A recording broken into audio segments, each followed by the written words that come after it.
শাহে সিকান্দার জুলকারনাইন বাদশাহ মৃত্যুর সন্ধিক্ষণে আপন সন্তানদেরকে ডেকে বললেন, আমার ওসিয়ত হচ্ছে, আমার মৃত্যুর পরে গোসলের পর কাফন যখন পরাবা, আমার হাত দুটা বাইরে বের করে দিও। সন্তানরা জিজ্ঞেস করেছে, কেন?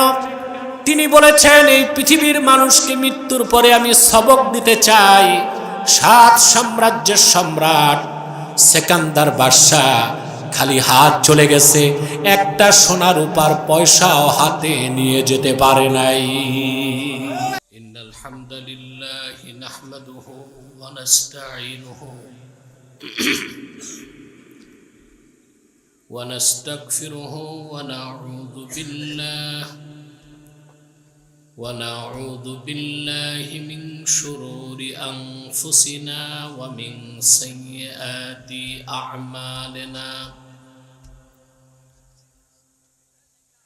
من يهده الله فلا مضل له ومن يضلله فلا هادي له ونشهد أن لا إله إلا الله وحده لا شريك له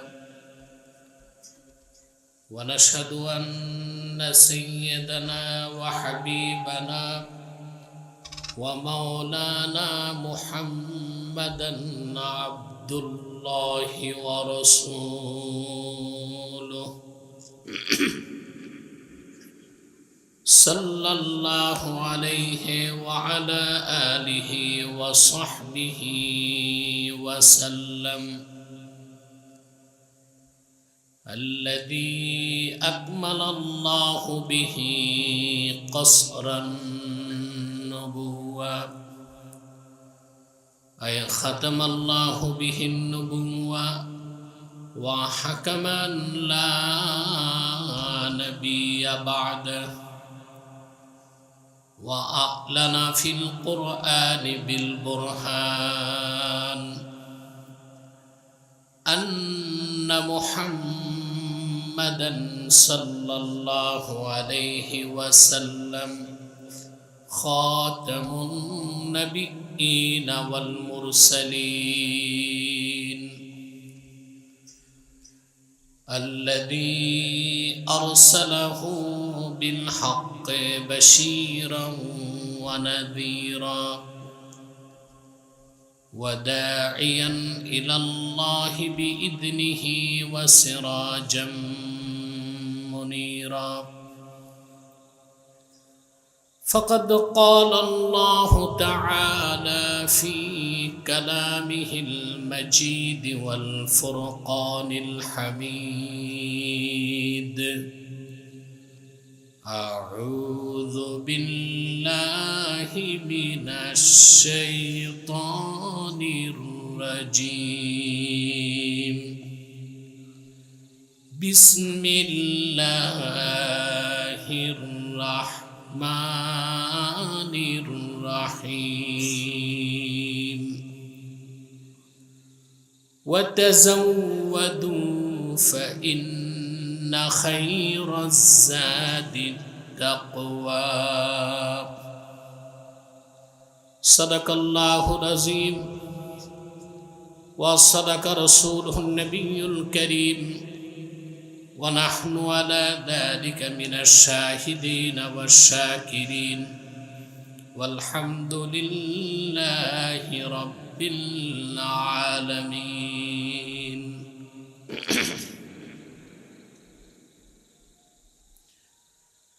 إن الله وملائكته يصلون على النبي يا أيها الذين آمنوا صلوا عليه وسلموا تسليما اللهم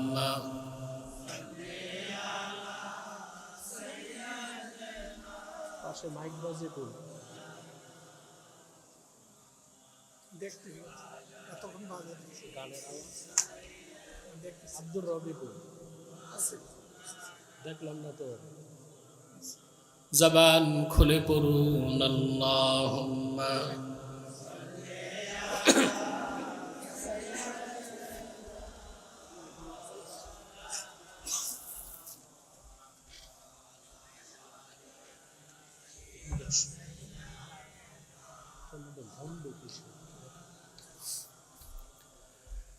मेरा दिल तड़प रहा है, मेरा जल रहा है सीना, ये दवा वही मिलेगी, मुझे ले चलो मदीना। अल्लाहुम्मा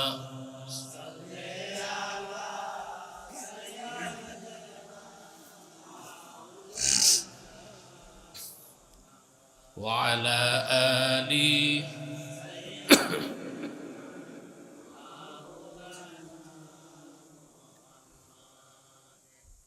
मदीना मदीना मोमिनों की गुनगुना है, दीदारे मदीना आशिकों की तमन्ना है। अल्लाहुम्मा सल्ले अला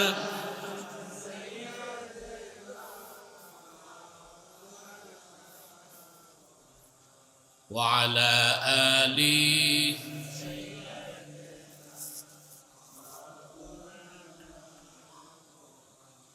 मुहम्मदुन रसूलुल्लाहि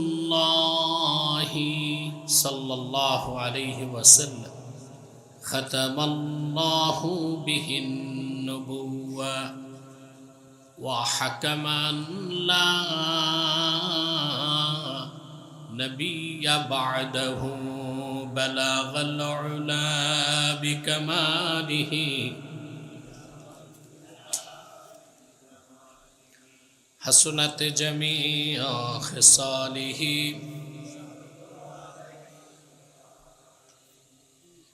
সম্মানিত সভাপতি, যারা উপস্থিত হয়েছেন স্বেচ্ছায় সানন্দে স্বতঃস্ফূর্তভাবে মনের আনন্দে শুধুমাত্র আল্লাহর কোরআন থেকে কিছু নসিহত নিতে, তাদের সকলকে আমার পক্ষ থেকে হৃদয় নিংড়ানো ভালোবাসা, শুভেচ্ছা এবং অভিনন্দন জ্ঞাপন করছি। সবটুকুন শুকরিয়া আল্লাহ তাআলার জন্যে, যিনি আমাদেরকে অসংখ্য মানুষ থেকে বাছাই করে তার দিন শেখার জন্য এখানে আসার তৌফিক মেহেরবানি করে ভিক্ষা দান করেছেন। সেজন্য আসুন আমরা সকলে একবার অবনত চিত্তে হৃদয়ের আবেগ অনুভূতি উজাড় করে সমবেত কণ্ঠে বলি আলহামদুলিল্লাহ। অগণিত অসংখ্য দরুদ ও সালাম আল্লাহর সৃষ্টির প্রধান আকর্ষণ,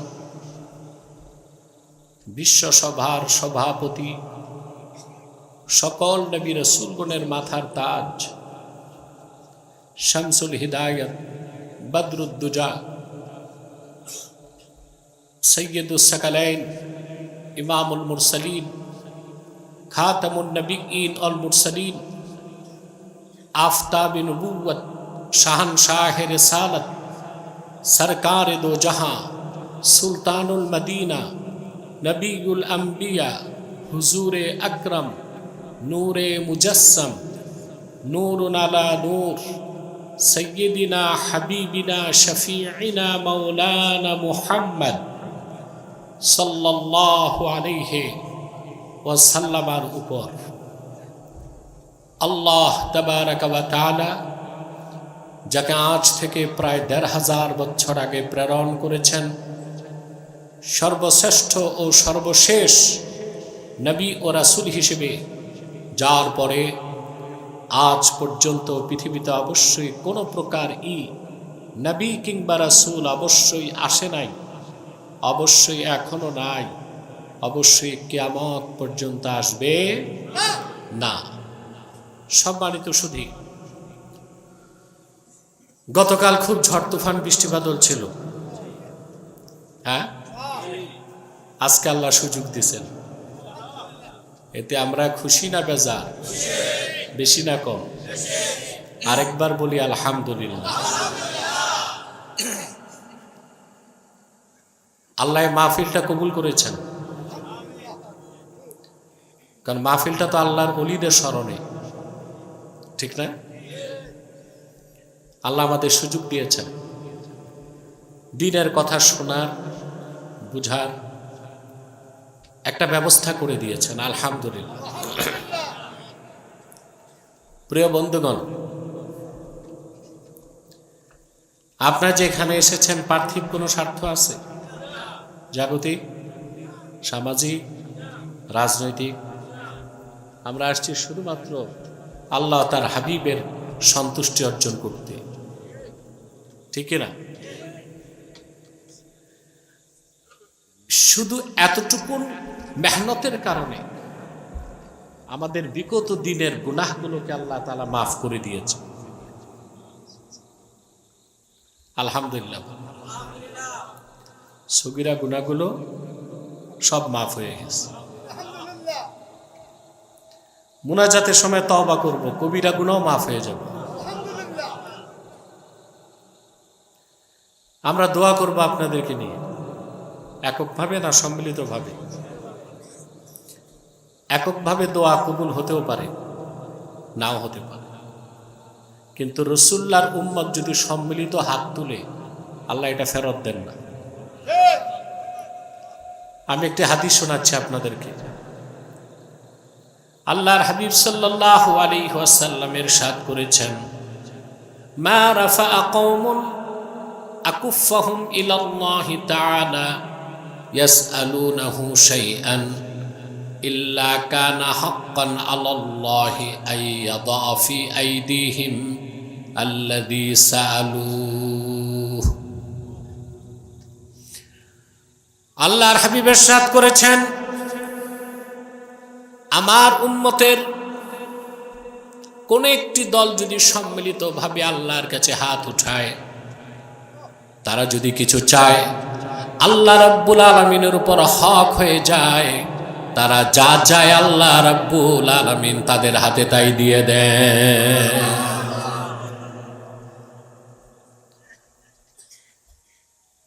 খুশি আছি আমরা। মুনাজাত পর্যন্ত বসে সৌভাগ্যর তিলক নিয়ে যাব। শয়তান ওয়াসওয়াসা দিতে পারবে না তো? একে তো ঝড় তুফানের দিন, আমাদের আপনাদের এলাকা খুব ভিতরে, সবচেয়ে প্রত্যন্ত অঞ্চলগুলোর একটা বাংলাদেশের, কি বলেন? গাড়ি একবার ঢুকলে আর ঘোরানো যায় না। আমি তো প্রত্যন্ত অঞ্চলে দিনে ছাড়া যাই না, এটা ইসালে সব মাহফিল, সেজন্য রাতে দিয়েছি। তবে সময়টা হয়ে গেছে ঝড় তুফানের দিন, আল্লাহ আমাদেরকে সুযোগ করে দিয়েছে। কালকে তো অনেকে নিরাশ ছিল মাহফিল হবে কিনা, বলেন? আজকে অনেকে ভয়তে বের হয় নাই, যদি বৃষ্টি হয়, ঠিক কিনা? সত্যিকার অর্থে আল্লাহ তাআলা একটা পরীক্ষা নিয়ে নিয়েছেন আমাদের। যারা এসেছেন পরীক্ষা উত্তীর্ণ হয়েছে, আলহামদুলিল্লাহ। এক মাস রোজা রেখেছেন, আলহামদুলিল্লাহ। এই এক মাস রোজা রেখে কি অর্জন করলেন?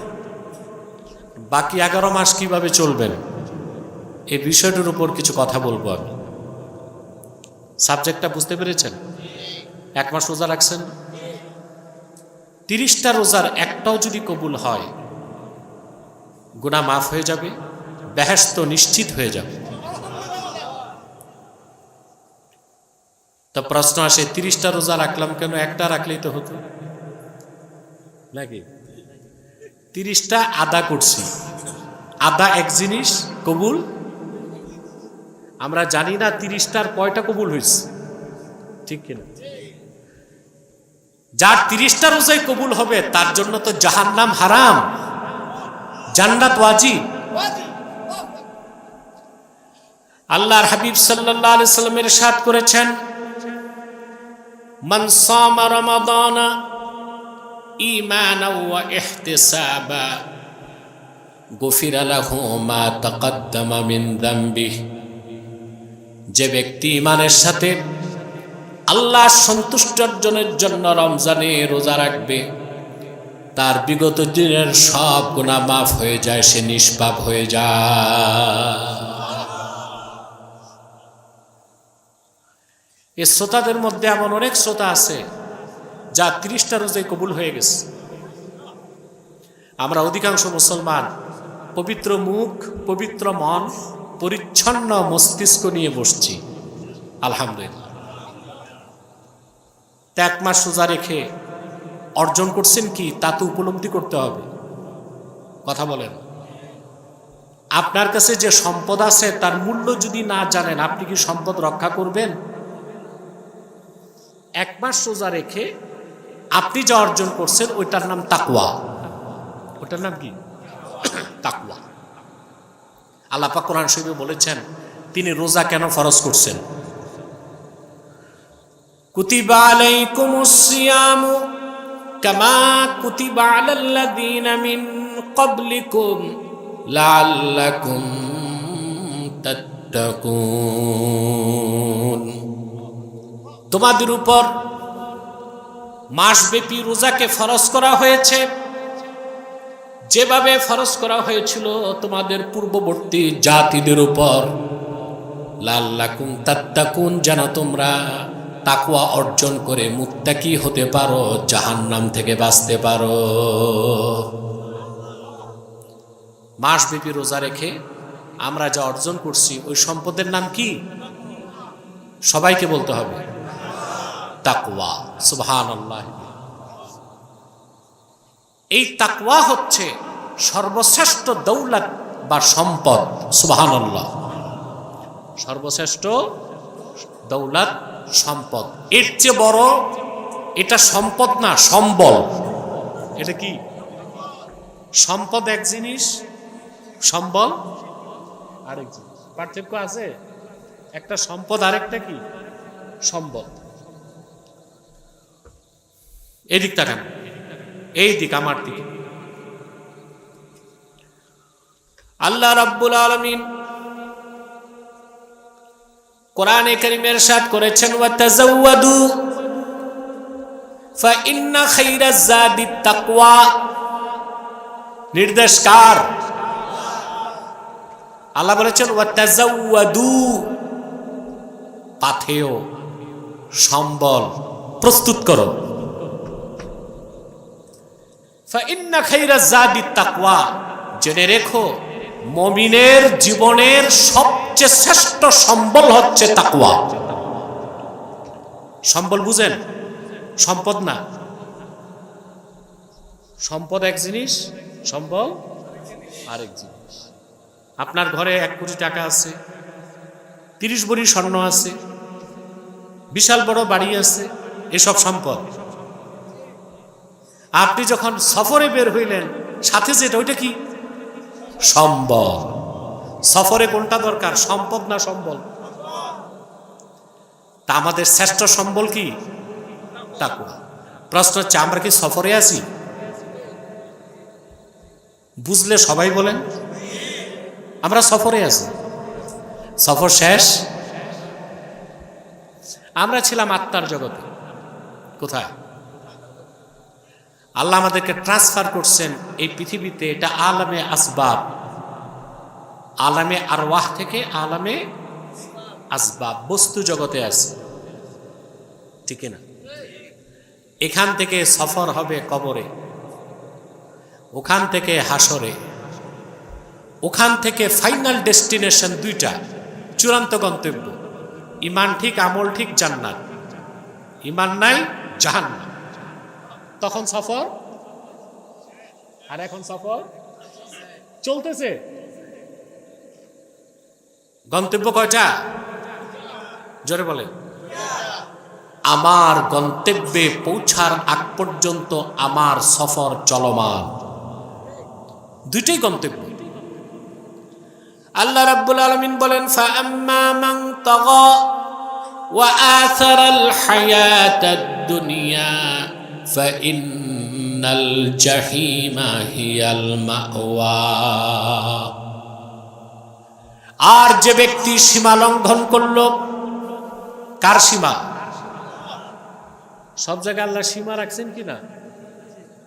আল্লাহ বলেন যে ব্যক্তি সীমা লঙ্ঘন করলো, ওয়া আসারাল হায়াতাদ দুনিয়া, আর দুনিয়ার জীবনকে প্রাধান্য দিল, ফাইন্নাল জাহিমা হিয়াল মাওয়া, আখিরাতে তার আবাসস্থল হচ্ছে জাহান্নাম।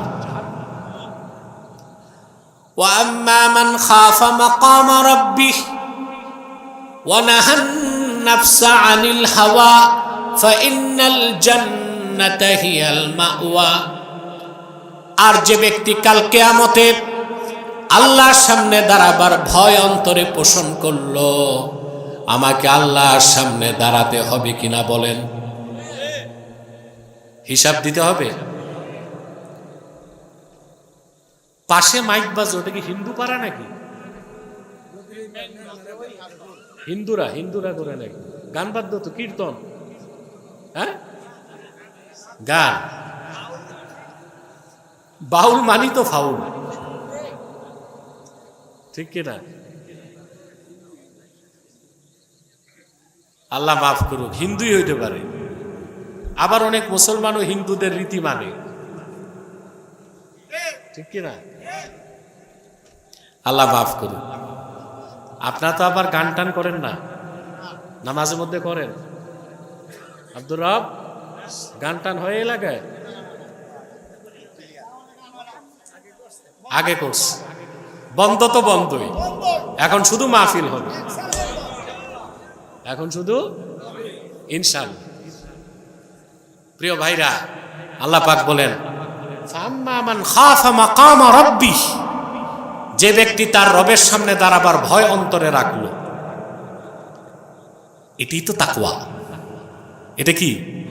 আল্লাহর সামনে আমাকে দাঁড়াতে হবে, নেক আমলগুলো পাবো, খারাপ কাজও দেখব, সব দেখবেন না, আল্লাহ হিসাব নিবেন না, এই বিশ্বাস আছে? আল্লাহ রাব্বুল আলামিন কোরআন কারীমে বলেন ইয়াউমা তাজিদু কুল্লু নাফসিম মা আমিলাত মিন খাইরিন মুহদারা ওয়া মা আমিলাত মিন সু তাওয়াদ্দু লাউ আন্না বাইনাহা ওয়া বাইনাহু আমাদাম বাঈদা। আল্লাহ রাব্বুল আলামিন বলেন কাল হাসর ময়দানে প্রত্যেকটা মানুষ এই দুনিয়ায় যে ভালো কাজ করছে তা সে তার সামনে উপস্থিত দেখবে। নামাজ পড়েছে তা দেখবে, হজ করেছে তা দেখবে, আজকে যে মাহফিলে বসছেন তাও কি দেখবেন? ওয়া মা আমিলাত মিন সু, আর যে খারাপ কাজ করছে তাও সে দেখবে। এই পৃথিবীতে মানুষ যত গোপনে গুনার কাজ করুক, আল্লাহর কাছে গোপন রাখা যায়?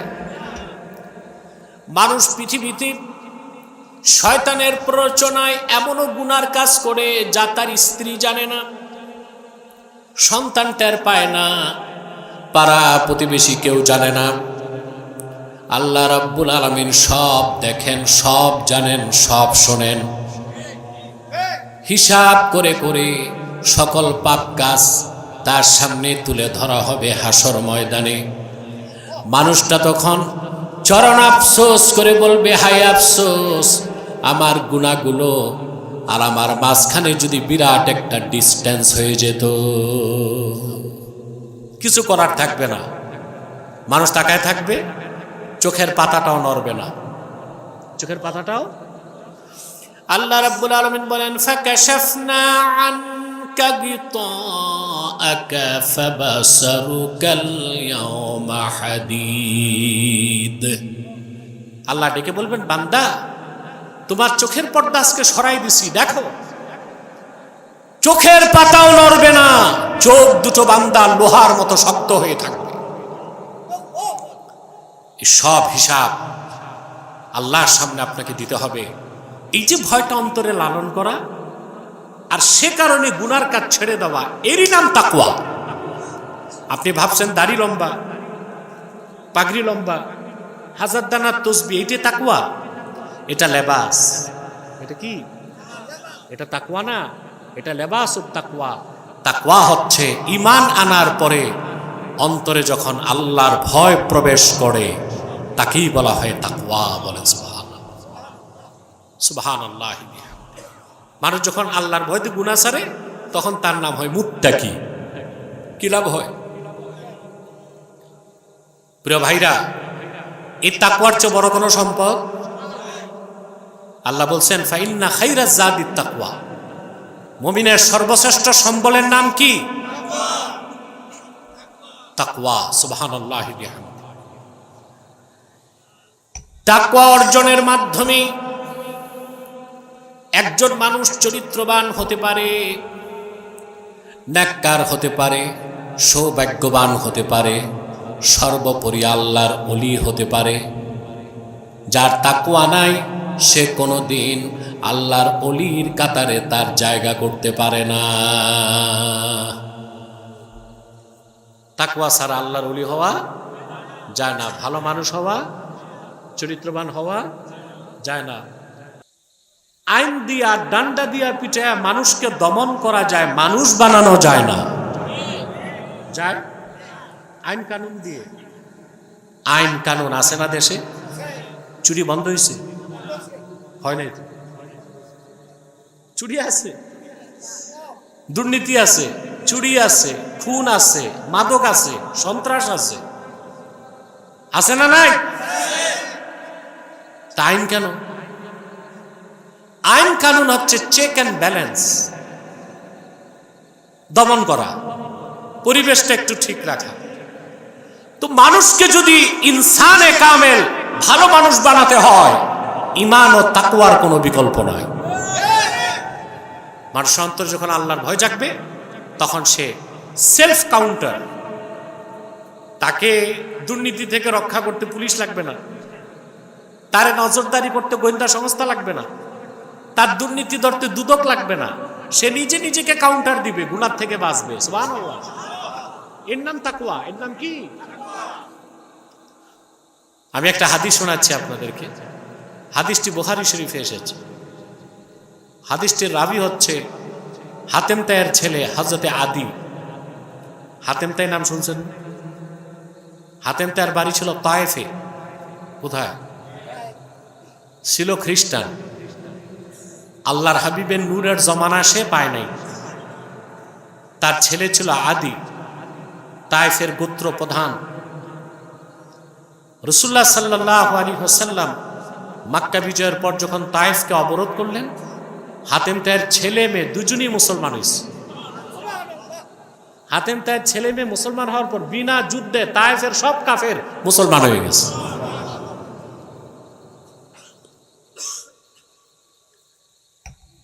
এই আদি বলেন, আমি একদিন রাসূলুল্লাহ সাল্লাল্লাহু আলাইহি সাল্লামের কদমের সামনে বসা।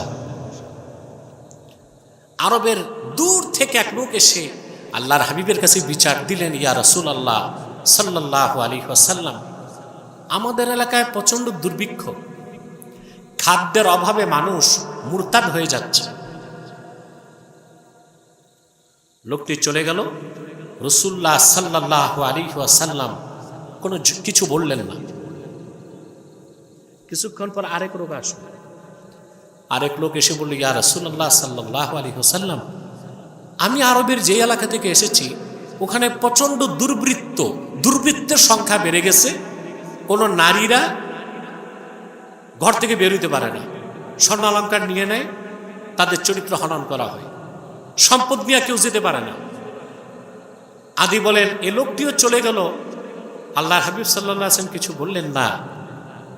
দুজন লোকই চলে যাবার পর আল্লাহর হাবিব আমাকে বলেন, আদি, আমি দুনিয়া ছেড়ে আল্লাহর কাছে চলে যাওয়ার পরে তুমি যদি বেঁচে থাকো তুমি দেখতে পাবে বাইতুল মালের দরজা খুলে মদিনা মুনাওয়ারাতে বাইতুল মালের কর্মকর্তারা মানুষকে ডাকবে, কার সম্পদ লাগবে, টাকা লাগবে, নেবার মতো লোক তারা খুঁজে পাবে না।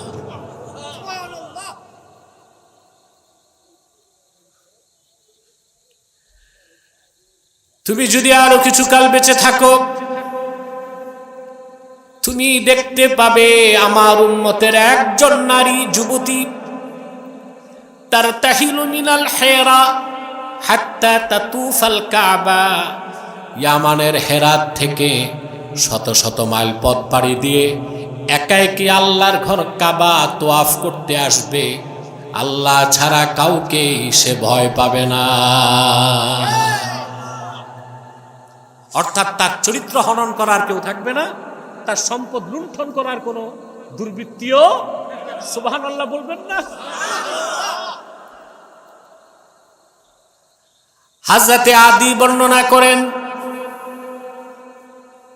হযরত ওমরের খেলাফতের সময় রোম সাম্রাজ্য যখন মুসলমানদের করতলগত হয়ে গেল, বাইতুল মালে এত বেশি গনিমতের মাল আসলো। হযরত বেলাল ছিলেন অর্থমন্ত্রী, সুবহানাল্লাহ বলবেন। হযরত ওমরের সময় অর্থমন্ত্রী কে ছিলেন? হযরত বেলাল হাবশী রাদিয়াল্লাহু তাআলা। হযরত বেলাল এসে বললেন, আমিরুল মুমিনিন, বাইতুল মালে জায়গা নাই আর। হযরত ওমর বললেন, দরজা খুলে দাও বাইতুল মালের। সুবহানাল্লাহ। কোন চোর ডাকাত নাই যে পাহারাদার রাখতে হবে। আল্লাহু আকবার। 3 দিন পরে হযরত বেলাল এসে বললেন, আমিরুল মুমিনিন, 3 দিন বাইতুল মালের দরজা খোলা রাখলাম, মদিনা মুনাওয়ারার একজন মানুষও প্রয়োজনের কিছু নিতে আসে নাই।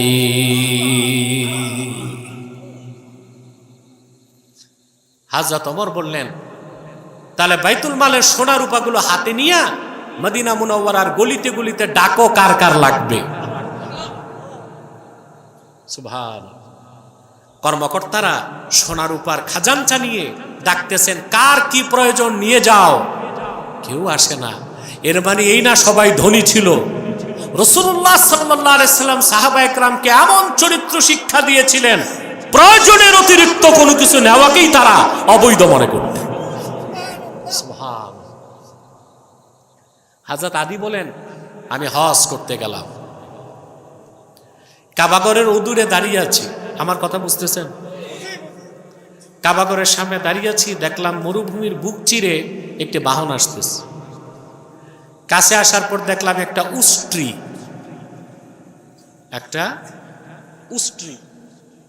উষ্ট্রির পিঠে বসে আছে একজন রমণী নারী, বোরখায় আবৃত, কিন্তু তার শরীরের অলংকারের ঝলক বাহির থেকে দেখা যাচ্ছে। অর্থাৎ মহিলাটা ছিল যুবতী এবং অলংকারে সজ্জিতা। সুবহানাল্লাহ। চোখটা নামিয়ে আমি বললাম, মা আপনি কোত্থেকে এসেছেন? মহিলাটি বললাম, আমি ইয়ামানের হেরাত থেকে এসেছি। আদি বলেন, আমার মনে পড়ে গেল আল্লাহর হাবিবের কথা। তিনি বলেছিলেন, আমার উম্মতের একজন নারী ইয়ামানের হেরাত থেকে একা একি আল্লাহর ঘর কাবা তোয়াফ করতে আসবে। আল্লাহ ছাড়া কাউকে সে ভয় পাবে না, কারণ তার স্বর্ণালঙ্কার লুণ্ঠন করার মতো কিংবা তার চরিত্র হনন করার মতো একজন খারাপ মানুষও থাকবে না। এই রকম সোনালী সমাজ, রাষ্ট্র, বিশ্ব রাসূলুল্লাহ সাল্লাল্লাহু আলাইহি সাল্লাম ১,৫০০ বছর আগে উপহার দিয়েছিলেন। মূল শিক্ষা ছিল তাকওয়া। কি ছিল? সুবহানাল্লাহ। সেজন্য বলি, ডান্ডা দিয়া পিটায় আর আইন কানুন করে মানুষকে ভালো করা যায় না। মানুষকে ভালো করতে হলে তাকওয়া লাগবে, আল্লাহর ভয় সৃষ্টি করতে হবে মনে, ঠিক না?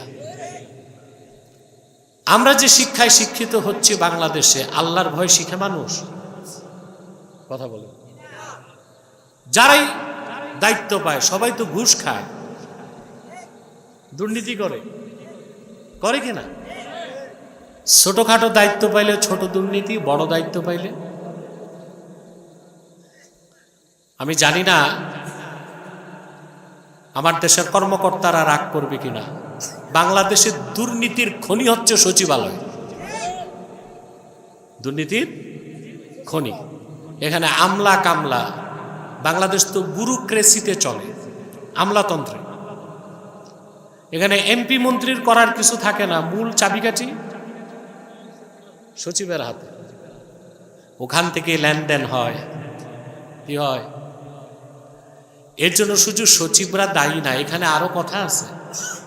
একজন পূর্ণ সচিবের বেতন হচ্ছে বর্তমানে ৭৮,০০০ টাকা। কত? মোটে কত টাকা? আনুষঙ্গিক খরচ টরচ মিলে ১ লাখ টাকা। এখন এমএ পাস বিএ পাস করে সচিব হওয়া যায়? প্রচুর পড়াশোনা করে কমসে কম বিসিএস ক্যাডার হইতে হবে, লাগে কিনা? ১৬-১৭ বছর পড়ার পর একটা লোক বিসিএস ক্যাডার হয়, তারপরে চাকরি হয় টিএনও, তারপরে ইএনও, তারপরে হয় ম্যাজিস্ট্রেট, নয় এডিসি, তারপরে ডিসি, তারপরে উপসচিব, বুড়াকালে সচিব। তারপর তার চাকরি নিতে বাবার ১ বিঘা ক্ষেত বিক্রি করতে হয়েছে। তারপর যদি তার বেতন হয় ১ লাখ টাকা, এই লোকটা ঘুষ খাবে না? কথা বলে। রাষ্ট্রের দায়িত্ব হচ্ছে, আমার দৃষ্টিতে এক একজন সচিবের বেতন হওয়া উচিত মাসে ১০ লাখ টাকা। আর আইন থাকবে, সচিব যদি দুর্নীতি করে তার শাস্তিদণ্ড। ঘুষ থাকবে। এদিকে বেতন দিবেন ১ লাখ, দুর্নীতি হবে ১০ কোটি। অতএব দুর্নীতিমুক্ত। সিঙ্গাপুরের প্রধানমন্ত্রীর বেতন কত জানেন? $1.20 মিলিয়ন। কথা বুঝতে পারছেন? $1 মিলিয়ন বেশি তার বেতন। তো ওই প্রধানমন্ত্রী কি ঘুষ খাবে? ওর তো পেট ভরে আছে, পুরো পেট ভরে আছে। পৃথিবীর স্মার্ট কান্ট্রি যেগুলো, উন্নত রাষ্ট্রগুলোতে কর্মকর্তাদের প্রচুর বেতন হয়। আমাদের দেশে সবচেয়ে ঠকানো হয় প্রাইমারি স্কুলের মাস্টারকে, সবচেয়ে কম বেতন। মাস্টার তখন কি করে? 2 ঘন্টা পরে 4 ঘন্টা খেতে আল চড়ে। কথা বলে সত্য? প্রাইমারি স্কুলের বেতন দিয়ে তো সংসার চলবে না। অথচ পৃথিবীর কল্যাণ রাষ্ট্রগুলোতে প্রাইমারি স্কুলের শিক্ষককে সবচেয়ে বেশি গুরুত্ব দেওয়া হয়। কারণ দেশে প্রেসিডেন্ট হোক, প্রধানমন্ত্রী হোক, সচিব হোক, জজ হোক, ম্যাজিস্ট্রেট হোক, প্রাইমারি স্কুল পার হয়েই তো স্কুলে যায়। তো বেশি বেতন কার হওয়া উচিত? প্রাইমারি স্কুলের শিক্ষকের। আর তার খাটনিও তো বেশি। কথা বলে। বকরির বাচ্চা যেমন 30টা 30 দিক দৌড়ায়, প্রাইমারি স্কুলের বাচ্চাগুলো ওই রকমই দৌড়ায়। এদেরকে পিটায় পাটায় হইচই করে। আগে ডাক্তাররা একটা কথা বলতো, প্রাইমারি স্কুলে যে 30 বছর চাকরি করছে, ডাক্তার পরীক্ষা ছাড়াই বলতে পারে সে আধা পাগল। সে কি আধা? প্রাইমারি স্কুলের শিক্ষক থাকলে রাগ করেন না, আমি আপনাদের পক্ষেই কথাটা বলছি। তাহলে প্রাইমারি স্কুলের শিক্ষকের বেতন হবে সবচেয়ে বেশি, সম্মান হবে বেশি। আমাদের দেশে তার 2 পয়সার মূল্য নেই। সচিবের বেতন 1 লাখ টাকা, ও ঘুষ খায় 50 লাখ টাকা। আগে তাকে তার চাহিদা পূরণ করেন, তারপর কঠোর আইন করেন, দেশে দুর্নীতি থাকবে না। আর সকল অন্যায় থেকে বাঁচার সেফ গার্ড, রক্ষা কবচ হচ্ছে তাকওয়া। সুবহান। মানুষ গুনার কাজ ছেড়ে দিবে, অন্যায় কাজ করবে না। এই জন্য আল্লাহ বলেছেন তাকওয়া হচ্ছে মুমিনের জীবনের সবচেয়ে বড় সম্পদ। না বলতে হবে সম্পদ। সুবহান। এই তাকওয়ার মাধ্যমে মানুষ একজন কোয়ালিফাইড মুসলিম হতে পারে। ঈমান আনার পরে একজন মানুষ মুমিন হয়ে যায়, কিন্তু তাকওয়ার মাধ্যমে লোকটি পরিপূর্ণ মুসলিম হয়। সুবহানাল্লাহ। ঈমান আনার মাধ্যমে মুমিন হয়, তাকওয়ার মাধ্যমে মুসলিম হয়। আল্লাহর নির্দেশ কি শুধু মুমিন হব না মুসলিম হব? কোরআন শরীফে আল্লাহ বলেছেন, ইয়া আইয়ুহাল্লাযীনা আমানুত্তাকুল্লাহা হাক্কা তুকাতিহি ওয়া লা তামুতুন্না ইল্লা ওয়া আনতুম মুসলিমুন। আল্লাহ রাব্বুল আলামিন বলেন, হে ঈমানদারগণ, বিশ্বাসীগণ, তোমরা মহান আল্লাহকে যথাযথ ভয় করো আর পরিপূর্ণ মুসলিম না হয়ে মৃত্যুবরণ করো না। আল্লাহ মুসলিম হতে কাফের মুশরিককে বলেছেন না, মুমিনদেরকে? জোরে, আগে ঈমান তারপরে ইসলাম। ঈমান এনে মুমিন, ইসলাম মেনে মুসলিম। আর আপনি ঈমান আনার পর পরিপূর্ণ মুসলিম হতে যে সম্বল লাগবে ওইটার না তাকওয়া। এই যে আমার সাবজেক্টটা বুঝে গেছেন, আমি আনন্দিত। আমল করলে আমিও বাঁচি, আপনারাও বাঁচেন, ঠিক কিনা প্রিয় ভাইরা? তাহলে সর্বশ্রেষ্ঠ পাথে হচ্ছে তাকওয়া। এই তাকওয়া যত অর্জন করবেন আপনি আল্লাহর নৈকট্য তত পাবেন। তাকওয়া ছাড়া আল্লাহর ওলি হওয়া। কোরআনে কারীমে আল্লাহ রাব্বুল আলামিন বলেন, আলা ইন্না আউলিয়া আল্লাহি লা খাউফুন আলাইহিম ওয়ালা হুম ইয়াহজানুন। সাবধান জেনে রেখো, নিশ্চয়ই যারা আল্লাহর ওয়ালি তাদের কোনো ভয় নাই, তাদের কোনো চিন্তা নাই। দুনিয়াতেও ভয় নাই, আখেরাতে চিন্তা নাই। দুনিয়াতে ভয় নাই, আখেরাতে চিন্তা নেই। মুমিন ভয় পায় না। আপনাদের একটা দৃষ্টান্ত দিই, যত ভয় কাফেরের মধ্যে, মুমিন ভয় পায় না। কারণ মুমিন জানে মৃত্যুর পরে আল্লাহর সাথে আমার সাক্ষাৎ। তো মুমিন ভয় পায়। কাফের ও তো পরকাল বিশ্বাস করে না, ও তো ভয় পায় যে গেলেই তো ধরা। আপনারা 9/11-এর কথা শুনছেন? আমেরিকার টুইন টাওয়ার হামলার কথা কথা বলেন। 2001 সালে আমেরিকার গর্ব টুইন টাওয়ার। টাওয়ার দুটা ছিল এক একটা 100 তলা উঁচা। কিছু মানুষ প্লেনে বসে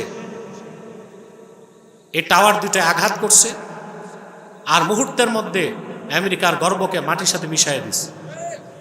শুনছেন না এটা? কারা করছে আমি জানি না, কিছুটা অনুমান আছে কারা করছে। যারা করছে ভালো করছে, কারণ এই পৃথিবীতে স্বীকৃত সন্ত্রাসী হচ্ছে আমেরিকা। ওরা আগে ভাবতো আমরা কখনোই আক্রান্ত হব না, একটা অহংকার ছিল।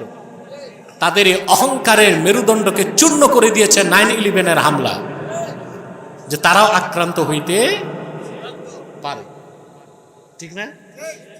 যখন টুইন টাওয়ারে হামলা হয়েছে নিউ ইয়র্কে, তো প্রেসিডেন্ট বুশ সে নিউ ইয়র্ক থেকে আমেরিকার কোন একটা রাজ্যে যাচ্ছিল প্লেনে। হামলা হয়ে যাওয়ার পর প্লেনেই তাকে খবর দেওয়া হলো, স্যার আমেরিকা আন্ডার অ্যাটাক,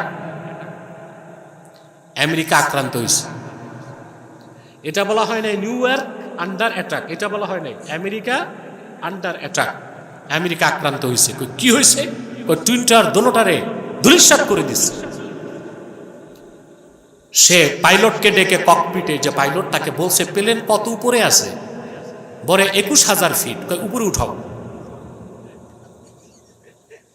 উঠাইস। আবার ডেকে বলছে কত উপরে আছে, 27,000 ফিট। কার উপরে উঠাও? আবার উঠাইস। আবার ডেকে বলছে কত উপরে আছে, 33,000 ফিট। কার উপরে উঠাও? 40,000 ফিট উপরে উঠানোর পরে সে বলল, স্যার এর উপর আর প্লেন উঠানো যাবে না। কি ভয়টা পাইছে কুত্তাটায়। চিন্তা করছেন? প্লেন উপরে উঠাও। কিন্তু যারা বিমানে বসে আঘাত করে জীবন দিয়ে দিল, প্রত্যেকেই ছিল মুসলমান। তারা আমেরিকার দম্ভকে চূর্ণ করতে মৃত্যুকে আলিঙ্গন করলো। আর বুশ কুত্তাটা মৃত্যু থেকে বাঁচার জন্য 40,000 ফিট উপরে উঠছে। তাহলে মুমিনের ভয় আছে? ভয় কার? কাফেরের। আল্লাহ তাআলা বলেন, আলা ইন্না আউলিয়া আল্লাহি লা খাউফুন আলাইহিম ওয়া লা হুম ইয়াহজানুন। নিশ্চয়ই যারা আল্লাহর ওয়ালি তাদের কোনো ভয় নাই, তাদের কোনো চিন্তা নাই। এখন তারা কারা? আল্লাহ পরের আয়াতে বলেন, আল্লাযীনা আমানু ওয়া কানু ইয়াত্তাকুন। যারা ঈমান এনেছে আর অন্তর থেকে আল্লাহকে ভয় করে মুত্তাকি হয়ে গেছে। সুবহানাল্লাহ। তো আল্লাহর ওলি হতে দুইটা জিনিস লাগে, ঈমান আর তাকওয়া। আমাদের ঈমান তো আছে, এখন ওলি হইতে লাগবে আরেকটা, ওইটার নাম কি? আল্লাহর ভয়। অন্তরে যত আসবে, গুনার কাজ যত ছাড়বো, আল্লাহর ওলি হিসেবে আল্লাহর কাছে আমাদের মর্যাদা তত বাড়বে। বলেন সুবহানাল্লাহ। কার বংশ কি আল্লাহ এটা দেখেন না, আল্লাহর কাছে সম্মানের মানদণ্ড হচ্ছে তাকওয়া। বিদায় হজ্জের ঐতিহাসিক ভাষণে আল্লাহর হাবিব সাল্লাল্লাহু আলাইহি ওয়াসাল্লাম আরাফার ময়দানে লক্ষাধিক সাহাবীকে লক্ষ্য করে বললেন, শুনে রাখো, লা ফাদলা লি আরাবিন আলা আজামিন ইল্লা বিত্তাকওয়া। কোন আরবীর উপর, কোন অনারবীর উপর, কোন আরবীর কোন মর্যাদা নাই। মুমিনের উপর মুমিনের মর্যাদা নির্ভর করে তাকওয়ার মানদণ্ডে। যার তাকওয়া বেশি, আল্লাহর কাছে তার দামও বেশি। আল্লাহ বংশ দেখেন, বংশ পরে, আগে কি? আগে কি? কোরআন শরীফ আল্লাহ বলেছেন, ইয়া আইয়ুহান নাসু ইন্না খালাকনাকুম মিন যাকারিন ওয়া উনসা وجعلناكم شعوبا وقبائل لتعارفوا إن أكرمكم عند الله أتقاكم। আল্লাহ রাব্বুল আলামিন বলেন, হে মানব জাতি, আমি তোমাদেরকে সৃষ্টি করেছি একজন পুরুষ থেকে আর একজন নারী থেকে। অতঃপর তোমাদেরকে বিভিন্ন বংশ এবং গোত্রে আমি বিন্যস্ত করেছি। নিশ্চয় তোমাদের মধ্যে আল্লাহর কাছে তার সম্মান বেশি, যার অন্তরে আল্লাহর ভয় বেশি। যার পরহেজগারিতা যত বেশি, তার তাকওয়া তত বেশি। যার তাকওয়া যত বেশি, আল্লাহর কাছে তার দাম তত বেশি। সুবহানাল্লাহ বলেন। এই তাকওয়া একবার সোজা রেখে এই তাকওয়াটাই অর্জন করছি আমরা। 11 মাস এই তাকওয়ার বর্ম দিয়ে আমাদেরকে মোকাবেলা করতে হবে শয়তানকে। এখন আপনি যখন আল্লাহকে ভয় পেয়ে চলবেন, গুনাহ ছাড়বেন না। আপনি যখন পুরাপুরি আল্লাহকে ভয় পাবেন, তখন যদি গুনাহ করতে চান, করতে পারবেন না। আল্লাহ আপনাকে গুনাহ থেকে বাঁচাবেন। সুবহানাল্লাহ কইবেন না? এত আস্তে বললেন। আমি আপনাদেরকে এই ব্যাপারে কোরআনুল কারীম থেকে একটি সহজে একটি দৃষ্টান্ত আপনাদের সামনে উপস্থাপন করছি। আপনাদের কষ্ট হচ্ছে না তো? আল্লাহর জন্য আমাদের সকলকে কবুল করেন, মঞ্জুর করেন। বলুন আল্লাহুম্মা আমিন। আপনারা হযরত ইউসুফ আলাইহিস সালামের নাম শুনছেন না? আগে সূত্রটা মনে রাখতে হবে। সূত্রটা কি? বান্দা যখন আল্লাহকে চূড়ান্ত স্তরের ভয় করবে, তখন গুনাহ করতে চাইলেও করতে পারবে না, আল্লাহ তারে বাঁচায় দেবে। সুবহানাল্লাহটা বুঝে থাকলে জোরে বলেন। আমি একটা দৃষ্টান্ত কোরআন শরীফ থেকে দিচ্ছি। হযরত ইউসুফ খুব সুন্দর মানুষ ছিলেন, সুন্দর না? কত সুন্দর বুখারী শরীফের হাদিস। রাসূলুল্লাহ সাল্লাল্লাহু আলাইহি ওয়াসাল্লাম ইরশাদ করেছেন, আপনার পিছনে যারা ঘুমাচ্ছেন নাকি, কে কে ঘুমান হাত উঠান তো। পিছনে না, মাশাআল্লাহ সজাগ আছে, জ্ঞান বুদ্ধি নিয়ে বসে আছে। হযরত ইউসুফের ব্যাপারে রাসূলুল্লাহ সাল্লাল্লাহু আলাইহি ওয়াসাল্লাম ইরশাদ করেছেন, আমি ইউসুফকে দেখেছি মেরাজের রাতে আকাশে। কদ উতিয়া শাতরাল হুসনে, দুনিয়ার অর্ধেক সৌন্দর্যের জন্য আল্লাহ তাকে দান করছে। তবে মনে রাখবেন, ইউসুফের সৌন্দর্য আছে, ইউসুফের সৌন্দর্য বর্ণনা করার কলম আছে, কিন্তু আল্লাহর আখিরি নবী নূর নবীজি আমার মুহাম্মদ সাল্লাল্লাহু আলাইহি ওয়াসাল্লামকে আল্লাহ পাক যে সৌন্দর্য দান করেছিলেন, তা বলার মতো কোনো কণ্ঠ নাই, লেখার মতো কোনো কলম নাই। ইউসুফের সৌন্দর্য দেখে জুলাইখা সঙ্গী সাথীরা হাতের আঙ্গুল কেটেছে ৮,৫০০ বছর আগে রাসূল করিম সাল্লাল্লাহু আলাইহি ওয়াসাল্লামের সৌন্দর্যে মুগ্ধ হয়ে সাহাবায়ে কেরাম তাদের গর্দান কেটেছেন। সুবহানাল্লাহ। হযরত ইউসুফও সুন্দর ছিলেন, তার সৌন্দর্যে মুগ্ধ হয়ে তার জন্য পাগল হয়ে গেছে জুলাইখা, এটা তো জানেন। এবার যে বিষয়টি আমি বুঝাবো তা বলছি। আল্লাহ পাক বলেন, وراودته التي هو في بيتها عن نفسه وغلقت الأبواب وقالت هيت لك قال معاذ الله إنه ربي أحسن مثواي إنه لا يفلح الظالمون। আল্লাহ বলেন, ইউসুফ যে ঘরে থাকতো ওই ঘরে এক মেয়ে ছিল, মেয়েটার নাম জুলাইখা। তার স্বামী ছিল মিশরের অর্থমন্ত্রী। মিশরের অর্থমন্ত্রীকে বলা হতো আজিজে মিসর। কি এটা নাম না, উপাধি। আল্লাহ পাক বলেন, ইউসুফ যেই ঘরে ছিল সে ঘরের মেয়েটি তার প্রতি প্রলুব্ধ হলো। অতঃপর দরজাগুলো বন্ধ করে মেয়েটি তাকে বদ্ধ কামরায় আটকায়া বলল, হাই তালাক, এসো আমার কাছে। হযরত ইউসুফ তখনও তার বয়স 40 হয় নাই। আর মিশরের সবচেয়ে সুন্দরী মেয়েটি 7টা দরজা বন্ধ করে অন্ধকার প্রকোষ্ঠে হযরত ইউসুফকে বন্দী করেছে আর শরীরের কাপড়গুলো খুলে দিছে। হযরত ইউসুফ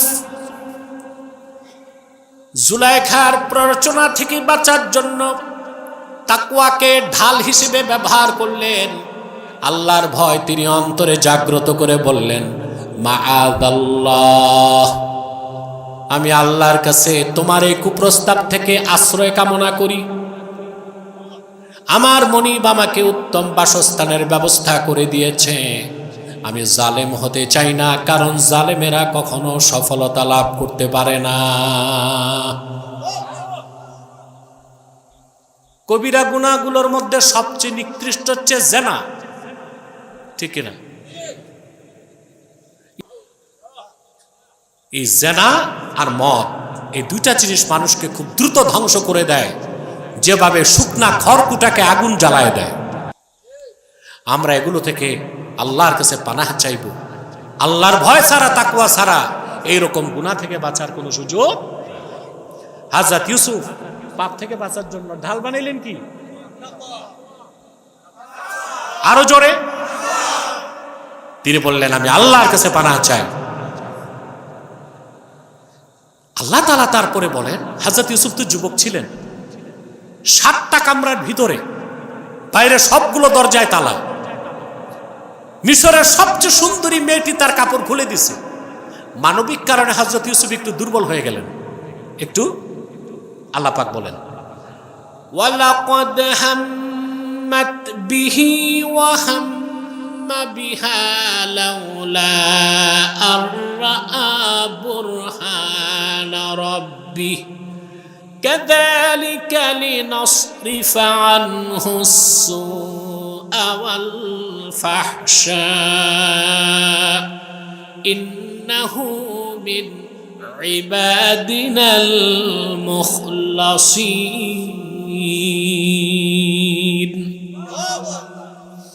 আল্লাহ পাক বলেন, জুলাইখা তার উদ্দেশ্য সফল করার জন্য চূড়ান্ত ইচ্ছা পোষণ করল।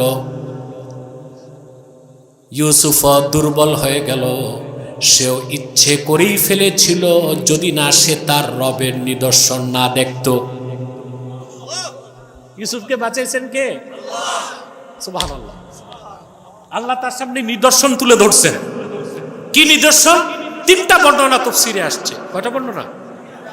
একটা বর্ণনা, হযরত ইউসুফ দেখেন, আল্লাহু আকবার, হযরত ইউসুফ দেখেন তিনি যখন দুর্বল হয়ে গেলেন, দেখেন তার বাবা ইয়াকুব দাঁড়ায় আছেন, জিহ্বার মধ্যে দাঁত দিয়া কামড় দিয়া তর্জনী আঙ্গুলি উঁচু করে বলতেছেন, ইউসুফ রে সামনে বাড়িস না। এটাকে তাসাউফের ভাষায় বলা হয় ইস্তেমদাদে রুহানি। ইউসুফ ছিলেন মিশরে, বাবা ইয়াকুব ছিলেন কেনানে, কিন্তু দেখেন বাবা দাঁড়ায় বলতেছেন জিহ্বায় কামড় দিয়া তর্জনী আঙ্গুল উঁচু করে, ইউসুফ রে সামনে বাড়িস না, পিছে যা। অবাক হবেন মুসলমান, আল্লাহর আখিরি নবী নূর নবীজি মুহাম্মদ সাল্লাল্লাহু আলাইহি ওয়াসাল্লামের খাতিরে আল্লাহ তাআলা পূর্বের নবীদেরকে ক্ষমতা দিতেন ইস্তেমদাদে রুহানি, আর আল্লাহর হাবিবের খাতিরে আল্লাহর হাবিবের উম্মতের আউলিয়াদেরকে আল্লাহ এই ক্ষমতা দিয়ে দেন।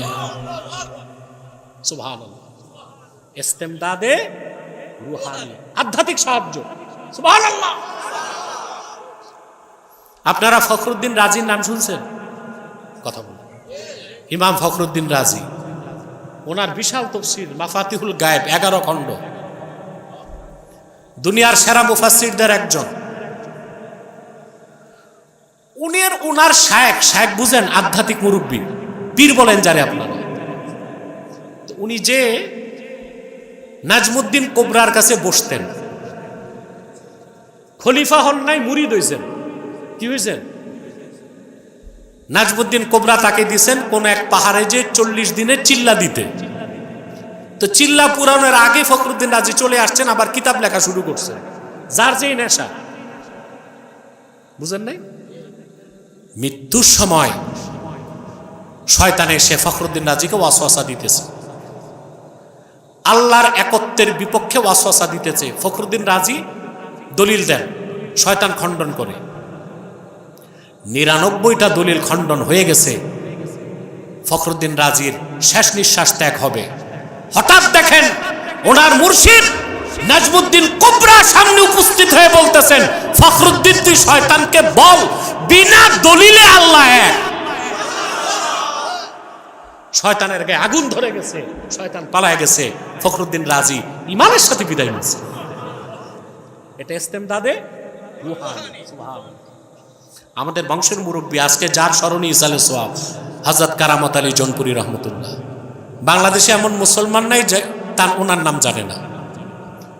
কারামত আলী জৌনপুরী কে শুধু অলি বুজুর্গ ছিলেন তা না, ইতিহাস বলে তিনি the spiritual founder of Bangladesh, বাংলাদেশের আধ্যাত্মিক স্থপতি শাহ কারামত আলী জৌনপুরী। ওনার কারামত আলী জৌনপুরী রহমতুল্লাহর হাতে বাংলা, বিহার, আসামে 2 কোটি লোক ইসলাম গ্রহণ করে মুসলমান হয়েছে। কত আপনারা জানেন? বাংলাদেশ স্বাধীন হয়েছে কেমনে? 2 নেশন থিওরি, দ্বিজাতি তত্ত্বের ভিত্তিতে, ঠিক না? 47-এ যখন দেশ ভাগ হবে তো সিদ্ধান্ত হলো যেই ভূখণ্ডে মুসলমান বেশি তা হবে পাকিস্তান, যে ভূখণ্ডে হিন্দু বেশি তা হবে হিন্দুস্তান। দেখা গেল বাংলাদেশে মুসলমান বেশি, এই জন্য 47-এ এটা হলো পাকিস্তান। আর সে কারণে 71-এ স্বাধীন হয়ে বাংলাদেশ হয়েছে।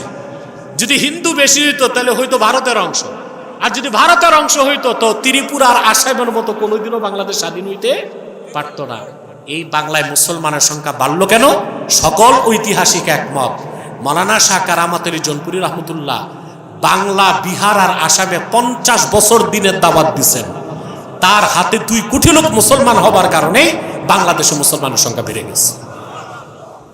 এই জন্য তাকে বলা হয় স্পিরিচুয়াল ফাউন্ডার অফ বাংলাদেশ, বাংলাদেশের আধ্যাত্মিক স্থপতি হযরত শাহ কারামত আলী জৌনপুরী। উনি বাংলাদেশ আবাদ করছেন, ধুতি খুলছেন, লুঙ্গি দিচ্ছেন, মাথার টিকলি মুছি টুপি দিচ্ছেন, মানুষকে কালেমা পড়ায় মুসলমান বানাইছে। আপনাদের সৌভাগ্য যে আপনাদের অঞ্চলে ওনার ছেলে আসছে, ওনার নাতি আমার পর্দাদা মাওলানা জহুরুদ্দিন আহমদ আব্বাসী রহমতুল্লাহ আসছেন এই এলাকায়। ওনার নাতির ছেলে আমার দাদা আল্লামা সিদ্দিক আহমদ আব্বাসী জৌনপুরী রহমতুল্লাহ পালকিতে চলতেন, বজরাতে আসতেন। আমার দাদাকে দেখছেন এমন লোক 2-1 জন বেঁচে থাকার কথা। এরপর আমার দাদার পর আসছেন আমার বাবা আল্লামা নেসার আহমদ আব্বাসী জৌনপুরী রহমতুল্লাহ। এখন তো আমরা আসি, আমরা তো এখন আর বোটেও আসি না, পালকিতেও আসি না। আমার দাদা হুজুরের পালকিটা এখনো সাতানিতে আছে। হ্যাঁ, আমি জানি এগুলো, আমি ছোটকালেও আসছি এই অঞ্চলে। তো বলছিলাম কারামত আলী জৌনপুর রহমতুল্লাহর কথা। ওনার সাথে খুব বাহাস হইতো শরীয়তুল্লাহ ফরাইজির লোকদের। এরা জুমা পড়তো না, জুমা লাজুমা। প্রত্যেকটা বাহাসে শাহ কারামত আলী জৌনপুর রহমতুল্লাহ বিজয়ী হয়েছেন আলহামদুলিল্লাহ। একবার রংপুরে বাহাস, যে বছর কারামত আলী জৌনপুর রহমতুল্লাহ বিদায় নিয়েছেন, ওনার মাজার শরীফ তো রংপুরে, বাড়ি জৌনপুর, কারামত আলী জৌনপুরীর মাজার রংপুর। তিনি বাহাসের ডেট হয়ে গেছে, তিনি জ্বরে আক্রান্ত। ওনার ভাতিজা ছিল, আবার ওনার জামাতা। তাকে তিনি বললেন তুমি যাও বাহাসে। তিনি বললেন এত বড় বড় আলেমরা আসবে, আমি তো এত বড় আলেম না। তিনি কিতাব খুলে সব দেখাই দিয়েছেন আর বলছেন তুমি যাও, বাকিটা আমি করব। ওনার জামাতা বাহাসে উপস্থিত হলেন, নিরঙ্কুশ বিজয় লাভ করছে। লোকজন বলে ব্যাপারটা কি? বলে আমি যতক্ষণ বাহাস করছি আমি দেখছি আমার ডানে কারামত আলী জৌনপুর রহমতুল্লাহ দাঁড়ায় আছেন। এটা ইস্তেমদাদে রুহানি, ইস্তেমদাদে সুবহানাল্লাহ। হযরত ইউসুফ দেখেন তার বাপ ইয়াকুব জিহ্বায় কামড় দিয়ে তর্জনী উঁচু করে বলতেছে সাবধান, সামনে বাড়িস না ইউসুফ। দ্বিতীয় বর্ণনা আসছে, ওখানে লেখা উঠছে লা তাকরাবু জিনা, জিনার কাছেও যেও না। তৃতীয় বর্ণনা, জুলাইখা যখন হযরত ইউসুফকে প্রলুব্ধ করতে গেছে, বুঝতেছেন তো, জুলাইখা যে মূর্তির ইবাদত করত, ওই মূর্তির চেহারা ঢেকে দিছে না দেখ। ইউসুফ বললেন জুলাইখা এইটার চেহারা ঢাকছো কেন? বলে এটা আমার খোদা, এটার সামনে কুকাম কেমনে করি, শরম না? হযরত ইউসুফ বললেন রে জুলাইখা, তোমাদের হাতে বানানো কল্পিত খোদার নজর ঢাকা যায়, কিন্তু যিনি মালিকুল আমলাক আল্লাহ রাব্বুল আলামিন, ওনার নজর ঢাকা যায় না।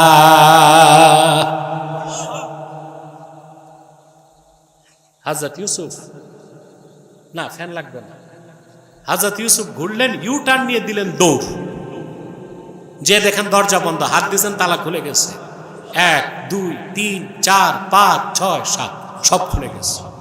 আল্লাহ পাক বলেন ওয়াস্তাবাকাল বাবা ওয়া কদ্দাত কামিসাহু মিন দুবুরিন ওয়া আলফায়া সাইয়্যিদাহা লাদাল বাব। আল্লাহ পাক বলেন দুজনেই দরজার দিকে দৌড় দিলেন, একজন পালাতে আরেকজন ধরতে। একজন পালাতে, কিসের থেকে পালাতে? গুনার থেকে পালাতে। এটাই তো তাকওয়া, গুনার থেকে পালাতে। আরেকজন ধরতে চাচ্ছে গুনাহ করার জন্য। আল্লাহ বলেন ওয়া আলফায়া সাইয়্যিদাহা লাদাল বাব, বের হয়ে দুজনেই দেখেন জুলাইখার স্বামী দাঁড়ায় আছে। ধরা খাইছে কে? মহিলাটা। মহিলাদের চরিত্র, তারা সুর পাল্টাইতে দেরি করে না। জুলাইখা দেখছে আমার তো এই কুল গেছে, এখন তো ওই কুলও সুর পাল্টায় বলতেছে قالت ما جزاء من أراد بأهلك سوءا إلا أن يسجن أو عذاب أليم। সুর পাল্টায় বলতেছে আজিজে মেস, যে ব্যক্তি তোমার ঘরে থেকে তোমার স্ত্রীর সাথে খারাপ আচরণ করতে চায় তার কি শাস্তি হওয়া উচিত? তাকে তো কঠিন শাস্তি দেওয়া দরকার, কিংবা জেলখানায় বন্দী করা দরকার। হযরত ইউসুফ তখন আত্মপক্ষ সমর্থন করে বললেন قال هي راودتني عن نفسي। হযরত ইউসুফ বললেন আজিজে মিসর, আমি তোমার স্ত্রীর সাথে খারাপ কাজ করতে চাই নাই, আমি তাকে প্রলুব্ধ করি নাই, বরং সেই আমার দিকে প্রলুব্ধ হয়েছে। এখন বাদী বিবাদী কারো পক্ষে তো সাক্ষী নাই, ইউসুফ আলাইহিস সালাম কি গুনাহ থেকে বাঁচিয়েছেন কে? এবার তার সম্মান বাঁচিয়েছেন কে? আল্লাহ বলেন ওয়া শাহিদা শাহিদুম মিন আহলিহা ইন কানা কামিসুহু কুদ্দা মিন কুবুলিন ফাসাদাকাত ওয়া হুয়া মিনাল কাযিবিন ওয়া ইন কানা কামিসুহু কুদ্দা মিন দুবুরিন ফাকাযাবাত ওয়া হুয়া মিনাস সাদিকিন। ছোট বাচ্চা 6 মাসের, তার মুখ ফুটে গেছে, ডাক দিয়ে বলতেছে আজিজে মিস, তুমি তল্লাশি করো ইউসুফের কাপড়, যদি পিছন দিক দিয়ে ছিঁড়া হয় তো ইউসুফ মিথ্যাবাদী, তোমার স্ত্রী সত্যবাদী। আর যদি দেখো কাপড়টা সামনের দিক দিয়ে ছিন্ন, তাইলে ইউসুফ মিথ্যাবাদী, তোমার স্ত্রী সত্যবাদী। আর যদি দেখো পিছন দিক দিয়ে ছিঁড়া, তো ইউসুফ সত্যবাদী, তোমার স্ত্রী মিথ্যাবাদী। আল্লাহ পাক বলেন ফালাম্মা রাআ কামিসাহু কুদ্দা মিন দুবুরিন ক্বালা ইন্নাহু মিন কাইদিকুন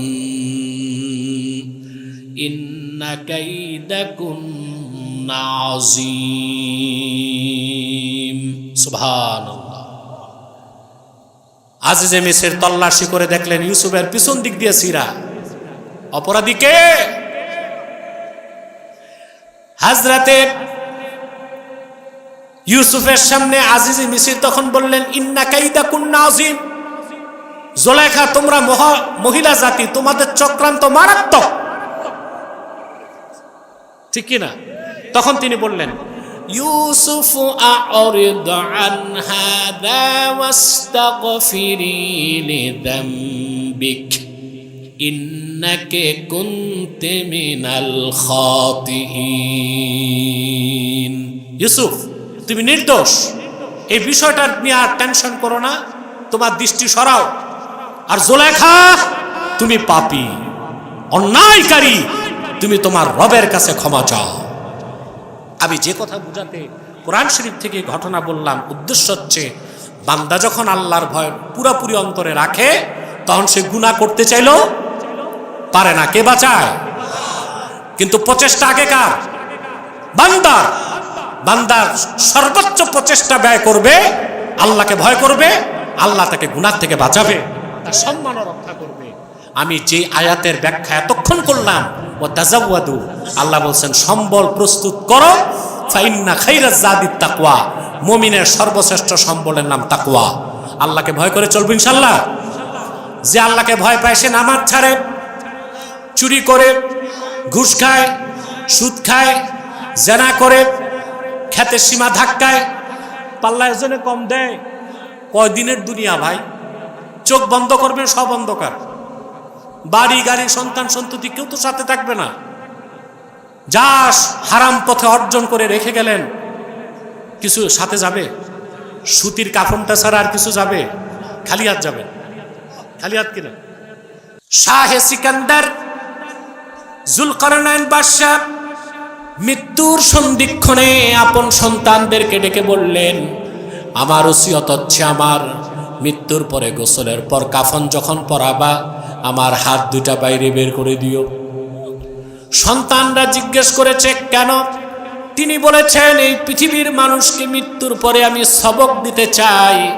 7 সাম্রাজ্যের সম্রাট সেকান্দার বাদশা খালি হাত চলে গেছে, একটা সোনা রূপার পয়সাও হাতে নিয়ে যেতে পারে নাই। আপনি পারবেন? এই ভয়টা অন্তরে রাখবেন। নামাজ কাজা করবেন না, নামাজ যত সময় পড়বেন হালাল পথে চলবেন, অন্তত বেশি ন্যাক করতে না পারলেও গুনাহগুলো ছেড়ে দিবেন, এই উসিলায় বেঁচে যাবেন। পারবেন তো ইনশাআল্লাহ? আল্লাহ আমাদেরকে কবুল করুক, মঞ্জুর করুক, বলুন আল্লাহুম্মা আমিন। আলহামদুলিল্লাহি রাব্বিল আলামিন ওয়াল আকিবাতু লিল মুত্তাকিন ওয়াসসালাতু ওয়াসসালামু আলা নাবিয়িনা ওয়া নাবিয়িল আমবিয়া মুহাম্মাদিন সাল্লাল্লাহু আলাইহি ওয়াসাল্লাম রাহমাতিল লিল আলামিন ওয়া আলা আলিহি ওয়া সাহবিহি আজমাইন। আল্লাহ তাআলা, আজকের এই পবিত্র সালাত মাহফিল এই বরকতপূর্ণ মাহফিলে মিলাদ কিয়াম দরুদ সালাম কোরআন হাদিসের তেলাওয়াত জিকির ফিকির যতটুকু নেক আমল হয়েছে আল্লাহ দয়া করে তুমি তোমার আখিরি নবী নূর নবীজি আমার মুহাম্মদ মুস্তাফা সাল্লাল্লাহু আলাইহি ওয়াসাল্লামের জান্নাতুল ফিরদাউস রওজা মুবারকে পৌঁছে দাও।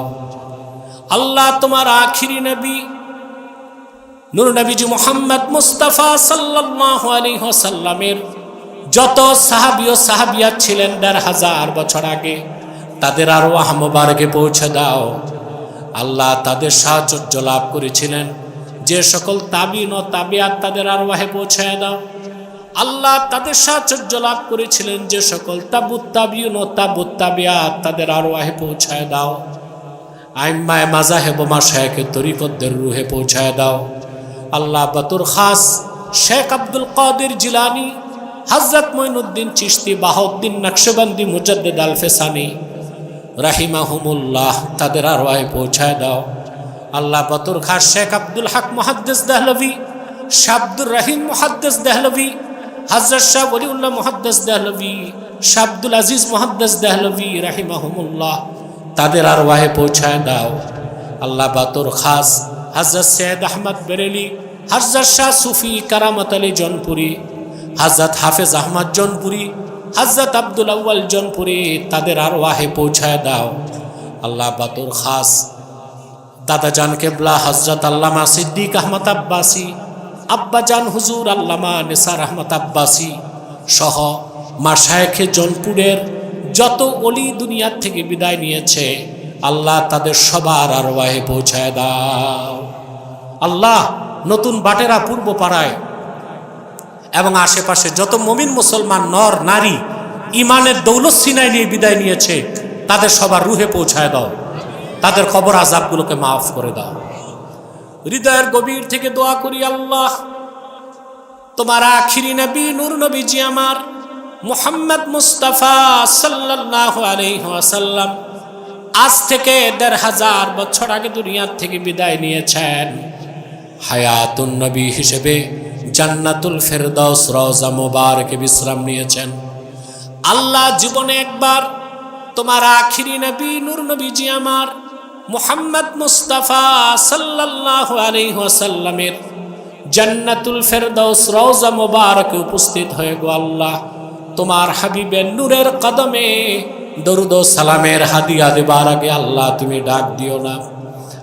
আল্লাহ তাআলা একবার বা একাধিকবার যারা সোনার মদিনায় নূরের মদিনায় আল্লাহ তোমার আখিরি নবী নূর নবীজি মুহাম্মদ সাল্লাল্লাহু আলাইহি ওয়াসাল্লামের নূরের শহর মদিনাতুল মুনাওয়ারা একবার বা একাধিকবার যারা জিয়ারত করতে পেরেছি আল্লাহ জীবনে বারবার তোমার আখিরি নবী নূর নবীজি মুহাম্মদ মুস্তাফা সাল্লাল্লাহু আলাইহি ওয়াসাল্লামের নূরের শহর মদিনাতুল মুনাওয়ারা জিয়ারতের জন্য তাদের কপালটা খুলে দাও।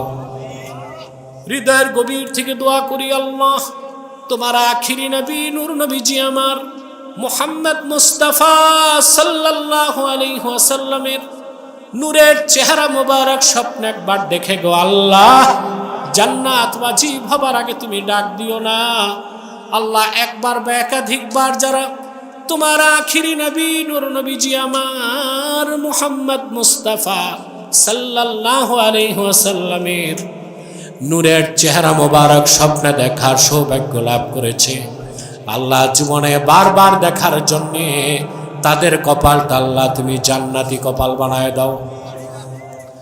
আল্লাহ আমাদের অনেকের বাবা নাই, অনেকের মা নাই, অনেকের দাদা দাদি নানা নানি আত্মীয় স্বজন পাড়া প্রতিবেশী দুনিয়ায় নাই। যত ইমানদার নরনারী ইমানের দৌলত সিনায় নিয়ে বিদায় নিয়েছে আল্লাহ তাদের কবর আযাবগুলো মাফ করে দাও। আল্লাহ তাদের কবরগুলোকে তুমি জান্নাতের বাগান বানায় দাও। আল্লাহ গুনার বোঝা কাঁধে করে হাত তুলেছি। আলোচনার শুরুতে তোমার বান্দাদের প্রতিশ্রুতি দিয়েছিলাম দোয়া কবুল হবে। আল্লাহ আজকের দোয়া যদি কোনো কারণে কবুল না হয় কাল কিয়ামতের দিন আমি তোমার বান্দাদের মুখ দেখাতে পারবো না। আল্লাহ আমার গুনার দিকে না তাকিয়ে তাদের গুনার দিকে না তাকিয়ে আল্লাহ তোমার কোরআন কারীম সামনে নিয়ে হাত তুলেছি, আমি সহ সবার জিন্দিগির গুনাহ মাফ করে দাও। আল্লাহ তোমার অলির কাতারে জায়গা করে দাও। আল্লাহ আমাদের প্রত্যেকের অন্তরে খাশিয়াতুল্লাহ তোমার ভয় জাগ্রত করে দাও। নামাজ তরক, সুদ, ঘুষ, জেনা, ব্যভিচার, চুরি, চামারি সকল গুনাহ থেকে যেন বাঁচতে পারি। আল্লাহ তোমার ভয় তাকওয়া যেন সদা অন্তরে জাগ্রত থাকে। আল্লাহ তোমার পথের পথিক বানাও। আল্লাহ তোমার নেককার বান্দা হিসেবে কবুল করো। আল্লাহ আমাদের প্রত্যেককে তোমার অলির কাতারে জায়গা করে দাও। আল্লাহ যারা মেহনত করেছে, আমার স্নেহধন্য ডালিম এবং এলাকাবাসী যারা সহযোগিতা করেছে, আল্লাহ সকলকে কবুল করে নাও। আব্দুল আজিজ মোল্লা, মানিক মিয়া, আব্দুল মতিন তাদেরকে কবুল করো। সানোয়ার সাহেব, দরবার সাহেব এসেছে, আল্লাহ তাকে কবুল করো। আরও যারা আছে, আমির হোসেন, জালাল মুন্সি, আব্দুর রব, শাহাবুদ্দিন, জসিমউদ্দিন, নুরুল হুদা, এমদাদ হোসেন, হেলাল মিয়া, তাদের সকলকে কবুল করো। আল্লাহ আলম ব্যাপারীকে কবুল করো। এই মাহফিলের সভাপতিত্বের সৌভাগ্য তাকে দান করছো, এই বরকতে তাকে মাফ করো। আল্লাহ আমার স্নেহধন্য সন্তান তুল্য ডালিমের পরিবারে সুখ দাও, শান্তি দাও, মুশকিলাতকে তার আসান করে দাও। আল্লাহ আমাদের সকলের নেক হাজাত ও চাহাতকে কবুল করে নাও। আল্লাহ পর্দার আড়ালে আমার মা বোনদের গুনাহগুলোকে মাফ করে দাও। আল্লাহ তাদের প্রত্যেককে এক একটি সোনার সংসার হাদিয়া করে দাও। প্রত্যেক মা বোনকে আবেদা জাহেদা বানায় দাও। আল্লাহুম্মা আইন্না আলা তাআতিকা ওয়া যিকরিকা ওয়া শুকরিক ওয়া হুসনি ইবাদাতিক। আল্লাহুম্মা ইন্না নাতাওয়াসসালু ইলাইকা বিওয়াসিলাতি হাবিবিকাল মুহতারাম নবিকাল খাতিম সাইয়্যিদিনা ওয়া সাইয়্যিদিল আবরার নবিয়িনা ওয়া নবিয়িল আমবিয়া মুহাম্মদ ইবনে আব্দুল্লাহ নবিয়্যিল্লাহ রাসূলিল্লাহ সাল্লাল্লাহু আলাইহি ওয়াসাল্লাম আল্লাযী আকমালতা বিহি কসরান নুবুওয়া ওয়া হাকামতা লা নাবিয়্যা বা'দাহু ওয়া আ'লানতা ফিল কুরআনি বিল বুরহান আন্না মুহাম্মাদান সাল্লাল্লাহু আলাইহি ওয়াসাল্লাম খাতামুন নবিয়্যিন ওয়াল মুরসালিন ক্বাবলা 15 সানাহ ওয়া সাল্লাল্লাহু তাআলা আলা খায়রি খালকিহি নবিয়িনা মুহাম্মাদিন নূরিল্লাহ ওয়া আলা আলিহি ওয়া সাহবিহি আজমাইন বিরহমাতিকা ইয়া আরহামার রাহিমিন। আসসালামু আলাইকুম ওয়া রাহমাতুল্লাহি তাআলা ওয়া বারাকাতুহু।